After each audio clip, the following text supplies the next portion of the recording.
covering another concept of your animal histology, that is the tissues of your animals, and that is especially I'm talking about your muscular tissue. Now, when we are talking about muscular tissue, we know we have already covered it in many of our previous chapters that muscular tissue is made up of three types of muscles. One is a skeletal, another one is a smooth, and another one is a cardiac muscle. Now, these are the names which you have been studying from a very lower class. But what is so different in class 9? What extra you will be studying about in class 9? You will be studying about the name that will be given to them on the basis of not just their function but also on the basis of their structure. Apart from that, you'll be studying in little more detail about what is the type of nucleus that is present in the various type of your muscular tissue, and you'll be studying about an important thing, that is your sarcolemma and sarcomere, and one another important aspect, that is your intercalated disc. Apart from that, you know where these muscle tissues are found, that is the location of the muscle tissues and the function also. So without wasting time, let me just give you a brief intro about the structure of the muscular tissue. When it comes to the skeletal muscular tissue, as the name suggests, that it is mainly associated with the skeletal system, means it is controlling the voluntary actions of your body, the actions which are under your own control. They are under the control of your will. You want them to do it, then only you are able to do it. For example, while you are doing a severe exercise, then at that time you know what to do, which muscle will be helping you to do a particular workout, then that is the thing which is determined over here. Now, what extra do we need to study about skeletal muscular tissue is, in skeletal muscular tissue, as we said, the structure is long, it is elongated, it is cylindrical, and it is unbranched. Means basically the structure will be something like this. But inside, if we take a close look of this thing, you see a lot of sarcomeres, which are extremely small units of muscle cells, myocytes, which are arranged in a particular pattern to form this unit called sarcomere. Now, since the sarcomeres are arranged in a very uniform and organized manner over here in a single muscle tissue fiber, you see a pattern that is created over here, that is a striated pattern. Striated means long lines will be there, stripes, so that they are called your striations. Hence they get this name, that is your striated muscle. I hope it is clear, the spelling is clear. It is called the striated muscle. Why? Because in this long cylindrical and unbranched structure, you find a lot of smaller units called the sarcomere, which gives them the appearance of striations, and hence they are called the striated muscles. Now, talking about the sarcolemma is actually the protective covering around the sarcomeres. And why this is present? In order to ensure durability. Means you do a strenuous exercise or you do any sort of severe workout, but still you don't find your muscles tearing up easily. The reason is the presence of the sarcolemma and this uniform arrangement of this sarcomere. Now, coming to the nucleus, you find that I have written over here multi, that is, these are multinucleated tissues. Now, what happens exactly if there are multiple nucleus? If there are multiple nucleus, then the controlling of this entire muscular tissue is quite well organized. Means it is strongly under the control of your genes. If your genes are determined that this particular exercise can be done without any fatigue, then that thing is well controlled in your muscular tissue, skeletal muscular tissue. Now, coming to your intercalated disc. Before going into what is this you need to understand what is intercalated disc. Now, intercalated disc means it is exactly like a strong handshake. I know I shouldn't be discussing the concept of handshake right now, but still, these are your intercalated disc. Now, intercalated discs, what is the significance? Now, they are actually made up of some special proteins called connexins.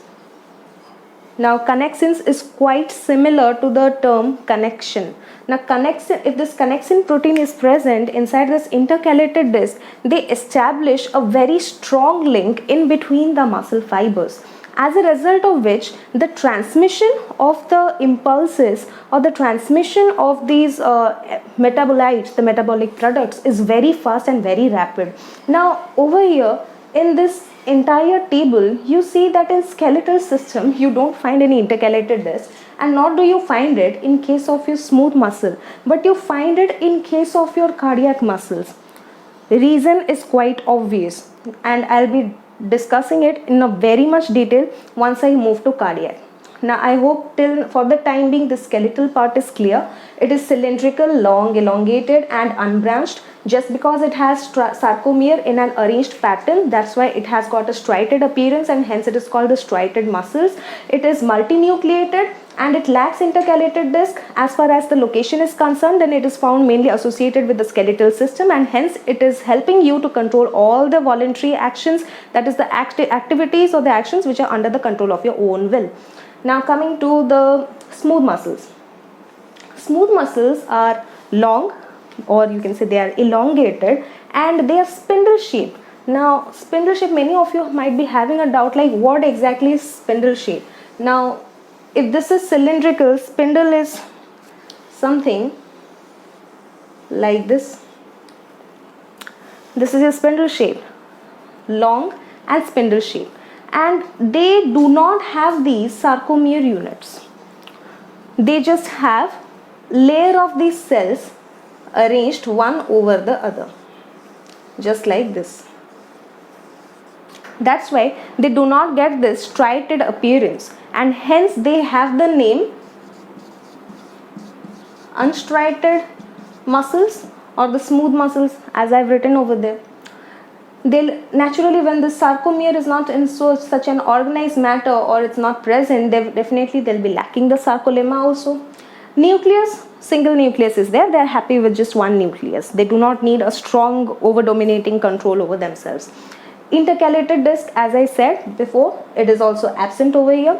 But where will you find it? You will find it in all those organs which are functioning by themselves and they are not under your control. Means smooth muscles, they are basically controlling your involuntary activities which you are not able to control by yourself. So naturally you will find the smooth muscles over those particular regions. For example, in the last class when I was discussing about the classification of the animal tissues, and I had given an example, as far as I remember, about swallowing of the food. You swallow the food, it is under your control, but once you swallow it, it is not under your control anymore. So in the gastrointestinal tract, if you take a section, you cut it like this and you observe it in the microscope, then you see the lumen over here, and this entire space, it is lined by circular muscles, and this circular muscles is nothing but your smooth muscles. So they are the ones which are continuously contracting and help the food that you have swallowed to move through the entire gastrointestinal tract and get digested. Now I hope the smooth muscle part is clear. Now coming to a very important part, that is the cardiac muscle. Now the muscles. Now in cardiac muscles, you can just say that, as the name suggests, it is located in the walls of the heart. And considering the structure of cardiac muscle, they are also long. They are also, means you can say they are elongated. They are cylindrical, but one important feature that you will be noticing in this, that is, it is branched. It has a similarity to skeletal, that both are elongated and cylindrical, but what is the difference? This one is branched while skeletal is unbranched.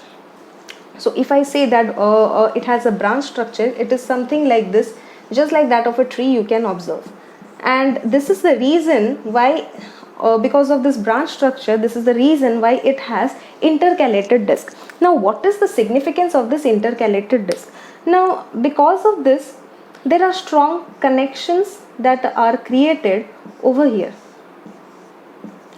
Once the strong connections are created over here, it becomes very easy to send a very strong impulse to all the muscular tissues that make up the wall of the heart.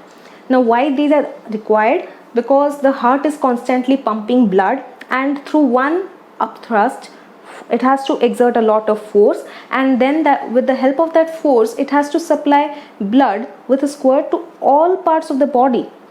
And in order to attain that level, the pressure that it is going to exert on the walls of the ventricles especially, that is the reason why these intercalated discs are present, in order to maintain that strong binding between each and every fiber of this cardiac muscular walls.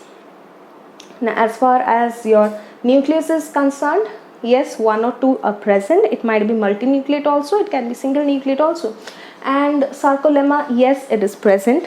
It also shows a sort of striated appearance. And as far as function is quite clear, present in the walls of the heart, and its main function is to pump blood. Now, this was just the summary of your muscular tissue, and I hope you got to know a lot of things in detail, like your sarcolemma, sarcomere, why it is called striated, why they are unstriated, what makes cardiac so important, why is cardiac particularly referred as the very important, and it is very different from smooth, because you can say that smooth muscles also, they control those things which are not under your will, and cardiac muscles are also controlling the heartbeat and the pumping. But see the difference over here. Smooth muscles, they lack the intercalated disc. Cardiac, they have the intercalated disc, and the work pressure that these cardiac muscles can undertake, that load actually cannot be taken by the smooth muscles. Quite clear, and this is the reason behind that. So whatever questions you have regarding this, you can ask in the comment section below. For the next video, stay tuned.